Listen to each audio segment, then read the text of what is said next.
तो देखो मैंने जोजोस बिज़ार एडवेंचर सीजन 2 यानी कि स्टारडस्ट क्रूसेडर्स देख के खत्म कर दी। और देखो जब मैंने इसका सीजन 1 देखा था उसके ऊपर एक अच्छी वीडियो बनाई है, उम्मीद करता हूँ कि आप लोगों ने वो देख ली होगी। लेकिन मैंने ऑलरेडी आप लोगों को बात बता दी है कि इस सीरीज के अंदर जो एकदम विचित्र पोजिंग होती है उससे भी ज्यादा विचित्र कैरेक्टर डिजाइन होते हैं और कभी कभार कैरेक्टर्स एकदम बहुत ही ज्यादा अजीबोगरीब हरकतें कर देते हैं, लेकिन वो ठीक है, पूरी दुनिया ऐसी तो फिर मैं मान लेता हूँ, चलो चलेगा। लेकिन जब इस सीजन 2 के अंदर मैंने काक्यो इनको वो चेरी को ऐसे चाटते हुए देखा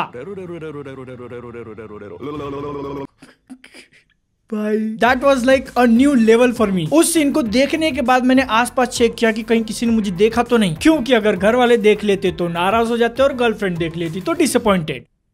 इनके जैसी स्किल किसके पास है। लेकिन मैंने इस वीडियो के टाइटल में जो बात लिखी है ना वो क्लिकबेट नहीं है, मैं एक्चुअल में जोजोस बिज़ार एडवेंचर को बीच में ड्रॉप करने वाला था, और अगर एक बार ड्रॉप कर देता तो फिर कंटिन्यू करने का चांस कभी मिलता नहीं मिलता, हु नोज।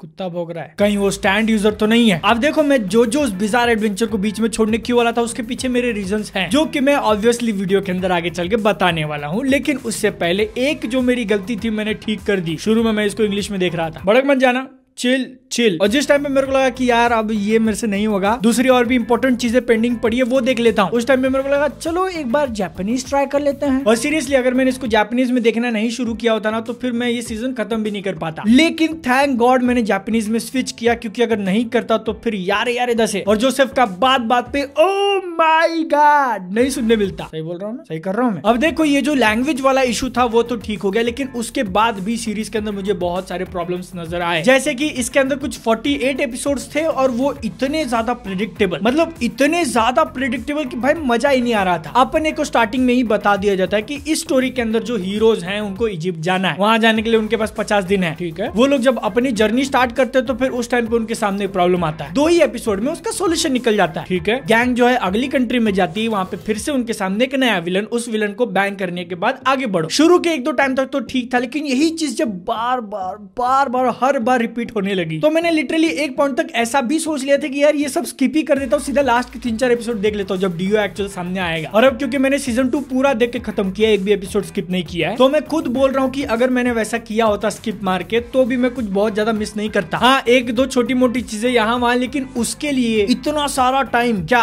30 एपिसोड के आसपास वर्थ इट था भी या नहीं ये मैं खुद नहीं डिसाइड कर पा रहा हूँ। क्योंकि देखो स्टोरी के जो हीरोज हैं वो लोग इतना लंबा सफर तय करते हैं और उनके सामने इतने सारे विलन्स आते हैं। अब इस स्टोरी के जो क्रिएटर है उनको क्रेडिट जरूर देना पड़ेगा, इतने अलग अलग वैरायटी के स्टैंड यूजर्स उनके सामने रखे गए हैं। जोतारो एंड गैन के सामने ये जो एकदम बहुत ही ज्यादा अलग अलग किस्म के चैलेंजेस आते हैं उनका आंसर भी वो लोग एकदम हट के निकालते हैं। ये चीज मेरे को सीरीज के बारे में अच्छी जरूर लगी है। लेकिन अब मैं इसको नेटफ्लिक्स पे देख रहा था, एपिसोड प्ले होते ही सामने उसका टाइटल आ जाता है, ऊपर लिखा होता है कि भाई फलाना विलन है पार्ट 1। तो अब जब नया विलन आया है, एपिसोड का नाम पार्ट 1 है, तो उस एपिसोड के अंदर तो मरने वाला नहीं, डेफिनेटली वो अपने हीरो गैंग में से किसी को पकड़ लेगा, उसकी जान खतरे में होगी, फिर पार्ट 2 के अंदर जाके उसका सोल्यूशन निकलेगा। इस चीज को पूरी सीरीज के अंदर कितनी बार रिपीट किया मैं काउंटिंग भी भूल गया हूं। तो ये एक तरीके से स्पॉइलर ही हो गया ना, मतलब इसके लिए मैं किसी को ब्लेम भी नहीं कर सकता। और उस पार्ट 1 वाले एपिसोड को देखते हुए कितना ही मजा आएगा जब अपने को पता है कि भाई क्या होने वाला है। ऐसा ही कुछ एक थोड़ा बहुत सिमिलर चीज मुझे इसके इंट्रो को लेके भी लगा। इंट्रो के अंदर ही अपने को स्पॉयलर्स दे दिए जाते हैं, ये कोई नई बात नहीं है, मैंने ऑलरेडी अपने वीडियोस के अंदर मेंशन कर दिया है। लेकिन इस जोजोस बिज़ार एडवेंचर स्टारडस्ट क्रूसेडर्स के अंदर एक पॉइंट आता है जब एक थोड़ा बहुत इंपॉर्टेंट कैरेक्टर मर जाता है। मैंने बोला सच में मर गया क्या? लेकिन इसके इंट्रो में तो वो कैरेक्टर डेजर्ट के अंदर भी चलते हुए दिखाया गया, तो इतने जल्दी कैसे मर सकता है? इतनी जल्दी कैसे मर सकता है? हाँ? अगर आपने अभी तक नहीं देखी और आपको ऐसा लग रहा है कि मैं स्पॉइलर दे रहा हूँ, मैं अगर नहीं देता फिर भी आप लोग खुद ही स्पॉइल हो जाते, क्योंकि ये जो सेकंड सीजन है उसका स्ट्रक्चर ही ऐसा है। लेकिन अब जब मैंने इसका सीजन 3 देखना चालू किया है, डायमंड इज अनब्रेकेबल, तो उसके अंदर स्टार्टिंग में तो ऐसी कोई चीज नहीं लग रही, जो की एक बहुत बड़ा रिलीफ है मेरे लिए। अब आप में से कुछ लोगों को ऐसा क्वेश्चन आना चाहिए ना कि ये साला टाइटल में लिखा है कि मैं बीच में छोड़ने वाला था और अब इसका अगला सीजन भी देखने लगा, ऐसा क्यों भाई? जैसे तैसे करके मैं जोजोस बिज़ार एडवेंचर सीजन 2 के एंड तक पहुंच गया और इसके एंड के जो कुछ एपिसोड्स हैं वो देखने में मेरे को मजा आया, क्योंकि जोजो के ये 70 से ज्यादा एपिसोड देखने के बाद मेरे को एक चीज रियलाइज हुई कि इसके अंदर जो डेथ है ना कैरेक्टर्स के, उसको काफी अच्छी तरीके से यूज किया जाता है। हाँ वो थोड़ा ज्यादा रिपीटेटिव लगने लगा है मुझे, लेकिन फिर भी उनका जो इमोशनल इंपैक्ट है वो हम लोग इग्नोर नहीं कर सकते। और इसीलिए मेरे को थोड़ा बहुत ऐसी खुशी भी हो रही है कि मैंने इसके बीच के एपिसोड्स नहीं छोड़े, वरना लास्ट के एपिसोड्स में जो सैक्रिफाइस दिया जाता है वो उसका उतना ज्यादा इंपैक्ट नहीं होता। लेकिन लेकिन अभी फिर से मैं कहूंगा कि वो जो कैरेक्टर बॉन्डिंग है वो देखने के लिए 30 से ज्यादा एपिसोड स्पेंड करना मैं अभी भी जस्टिफाई नहीं कर पा रहा हूँ। जोजोस बिज़ार एडवेंचर के पहले सीजन से खुद को डिफरेंशिएट करने के लिए सेकंड सीजन के अंदर अपने को एक नया पावर स्ट्रक्चर दिखाया है। पावर स्ट्रक्चर ही बोलते हैं ना, मतलब पहले सीजन के अंदर हामोन था, अब स्टैंड या फिर स्टैंड दो। लेकिन अगर इस चीज को साइड में रख देना तो फिर ओवरऑल फॉर्मूला तो सेम ही था सीजन 1 सीजन 2 के अंदर, बस सेकंड सीजन को थोड़ा लंबा खींच दिया और अपने को एक इंटरनेशनल जर्नी दिखाई जिसके अंदर कैरेक्टर्स बहुत सारे कंट्रीज विजिट करते हैं, जिसमें से एक इंडिया भी है। और शुरू में मैं थोड़ा एक्साइटेड था कि भाई इंडिया दिखा रहे लोग, फिर मेरे को रियलाइज हुआ कि 1980s का इंडिया दिखा रहे थे और मैं 1980s में जिंदा नहीं था तो बोल नहीं सकता कि कितना एक्यूरेट और कितना गलत दिखाया है। एक और रीजन ऐसा था ना कि इसके एपिसोड देखने के लिए जब मैं नेटफ्लिक्स ओपन करता था तो उस टाइम पे मेरे सामने एक सजेशन आया है डेविल मैन क्राई बेबी का, और उसके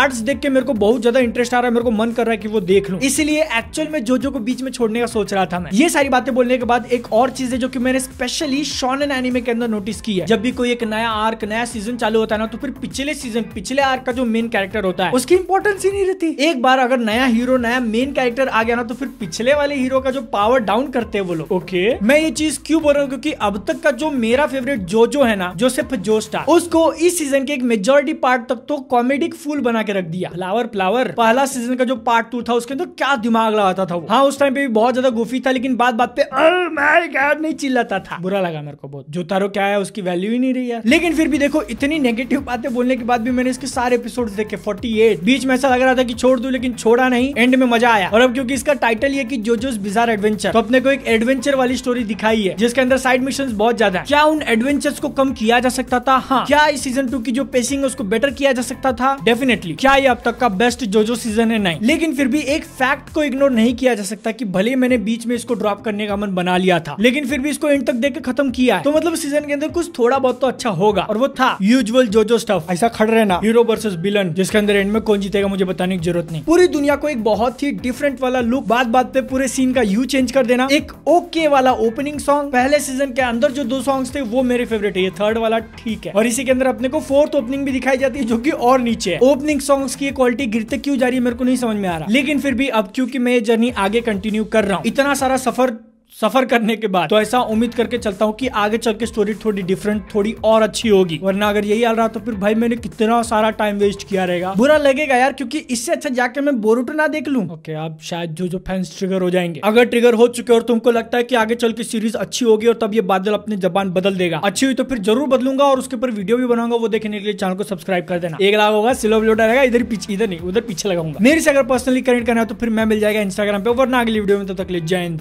वंदे मातरम।